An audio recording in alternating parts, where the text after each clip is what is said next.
नमस्कार, आपका स्वागत है संजय प्रोफेसर साहब जी। आप ये बताएं कि सर अभी जो मुद्दा है, ज्ञानवापी मुद्दा है, इसको लेकर आप काफ़ी आवाज़ उठाते रहे हैं। शुरू से ही आप हिंदुओं के लिए भी आवाज़ उठाते रहे हैं। क्या क्या मुद्दे हैं ज्ञानवापी को लेकर? जिस तरीके से जो माहौल भारत के अंदर फैला हुआ है, इसके लिए आप क्या कहना चाहेंगे? नहीं, सबसे पहले तो मैं स्पष्ट कर दूं कि कोई एक व्यक्ति ज्ञान व्यापी मस्जिद के लिए या ज्ञान व्यापी मंदिर के लिए आवाज़ उठाने वाला नहीं है। ये हिंदू समाज का पुनर्जागरण है, जो मुझे लगता है वो हिंदुओं में व्याप्त हो रहा है, और इसका श्रेय पूरे हिंदू समाज को जाता है और निश्चित तौर से हमारी उन बहनों को जाता है जिन्होंने मुकदमा डाला, हमारे उन अधिवक्ता भाइयों को जाता है, उन जैन बंधुओं को जाता है जो मुकदमा लड़ रहे हैं, और उनके साथ जो लोग भी लगे हैं संगठन, उन सबको श्रेय जाता है। मेरी उनको पूर्ण शुभकामनाएं हैं। तो मुझे इस विषय में कोई श्रेय लेने का अधिकार नहीं है।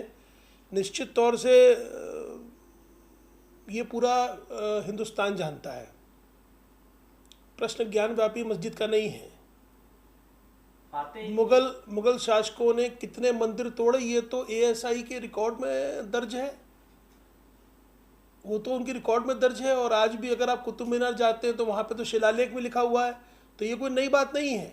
मुझे लगता है नई बात अब ये है कि हिंदुओं का पुनर्जागरण हुआ है, और निश्चित तौर से वो मस्जिद नहीं है, वो मंदिर है। और अब ये मुसलमानों को सोचना है क्या करना है। बढ़ते माहौल को देखते हुए संघ प्रमुख मोहन भागवत जी का बयान सामने आया है कि कोर्ट का ही जो आदेश होगा वही मान्य होगा और वही सबको मानना पड़ेगा। तो कितना इसमें सच्चाई है? क्या उनकी बात से आप सहमत हैं?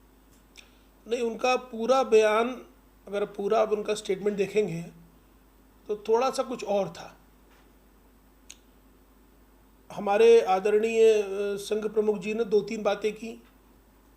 प्रमुख बात उसमें एक ये थी कि हर मस्जिद में शिवलिंग देखना उचित नहीं है। दूसरा, उन्होंने कहा कि जो किया वो आज के हिंदुओं ने या आज के मुसलमानों ने नहीं किया। तीसरा मुख्य बिंदु, उन्होंने कहा कि संघ अब किसी मंदिर के आंदोलन में भाग नहीं लेगा।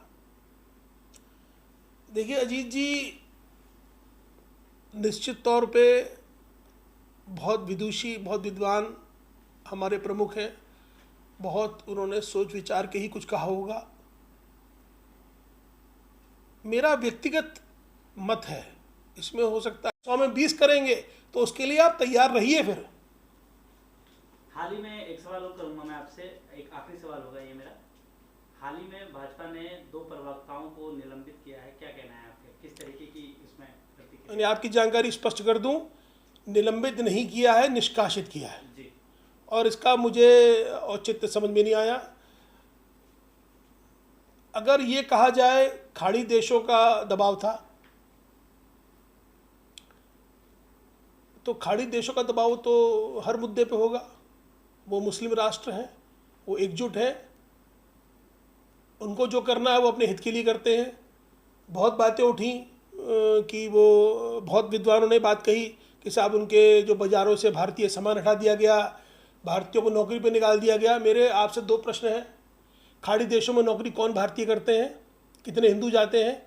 15%, 20% हिंदू हैं, 80% कौन है? मुसलमान और ईसाई हैं। निकालते हो निकालने दीजिए।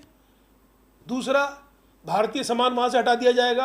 अरे भाई, खाड़ी देश अगर आपसे चावल लेते हैं तो अपने फ़ायदे के लिए लेते हैं। आप चावल बासमती बनाते हैं, आपकी मोनोपोली है। अगर खाड़ी देशों में आपका सामान बिकता है तो उनकी मजबूरी है लेना, और नहीं लेंगे तो कितने दिन नहीं लेंगे? महीना भर नहीं लेंगे, 2 महीना नहीं लेंगे। मुझे लगता है, मैं गलत हो भी सकता हूँ, कि यहाँ पर थोड़ी सरकार ने कमजोरी दिखाई। इतनी कड़ी कार्रवाई की आवश्यकता नहीं थी, और यदि निलंबित करते और उनको कारण बताओ नोटिस जारी करते तो भी ठीक था। इस प्रकार निष्कासित करना उचित नहीं है। देखिए, जब अब आप डिबेट चल रही है, आप मुझे गाली बकेंगे, आप मुझे 2 थप्पड़ मारेंगे तो मैं भी 2 थप्पड़ आपके मारूंगा। ये बड़ी स्वाभाविक प्रक्रिया है। अगर आप डिबेट चल रही है, मैं भी डिबेट में जाता था पहले, अब भी जाता हूँ। अगर आप मुझे गाली देंगे, गर्मा गर्मी करेंगे, तो गर्मा गर्मी में मुँह से बात निकल जाती है। अगर आप किसी के धर्म का अपमान करेंगे तो वो सामने वाला ही बोलेगा। और दूसरा, जो नुपुर शर्मा ने जो बोला वो टेक्निकली गलत नहीं है। भाई या तो इस्लाम के अनुयायी या भारतीय मुसलमान इसको मना करें। पैगंबर मोहम्मद ने 6 वर्ष की आयशा से विवाह किया और 9 वर्ष की आयु में जैसा बताया जाता है उन्हें कंज्यूमेट किया, तो इसमें तौहीन कहाँ है? ये तो उनकी किताबों में लिखा हुआ है, अब उसमें कोई अपमान नहीं है, कोई अपमान नहीं किया गया। भाई आज हम लिखते हैं कि शंकर जी या पार्वती जी या ब्रह्मा जी या सरस्वती जी, तो ये तथ्य है, इसमें अपमान कहाँ है? सीता जी को रावण उठा ले गया, तो उसमें अपमान कहाँ है? ये तथ्य है। तो तथ्यों धर्म का अपमान करेंगे तो वो सामने वाला ही बोलेगा। और दूसरा, जो नुपुर शर्मा ने जो बोला वो टेक्निकली गलत नहीं है। भाई या तो इस्लाम के अनुयायी या भारतीय मुसलमान इसको मना करें। पैगंबर मोहम्मद ने 6 वर्ष की आयशा से विवाह किया और 9 वर्ष की आयु में जैसा बताया जाता है उन्हें कंज्यूमेट किया, तो इसमें तौहीन कहाँ है? ये तो उनकी किताबों में लिखा हुआ है, अब उसमें कोई अपमान नहीं है, कोई अपमान नहीं किया गया। भाई आज हम लिखते हैं कि शंकर जी या पार्वती जी या ब्रह्मा जी या सरस्वती जी, तो ये तथ्य है, इसमें अपमान कहाँ है? सीता जी को रावण उठा ले गया, तो उसमें अपमान कहाँ है? ये तथ्य है। तो तथ्यों से घबराना क्यों? तथ्यों से मुंह छिपाना क्यों? अब बात रही खाड़ी देशों की, तो मुझे लगता है थोड़ा सरकार ने कमजोरी दिखाई। आज के लिए बस इतना ही।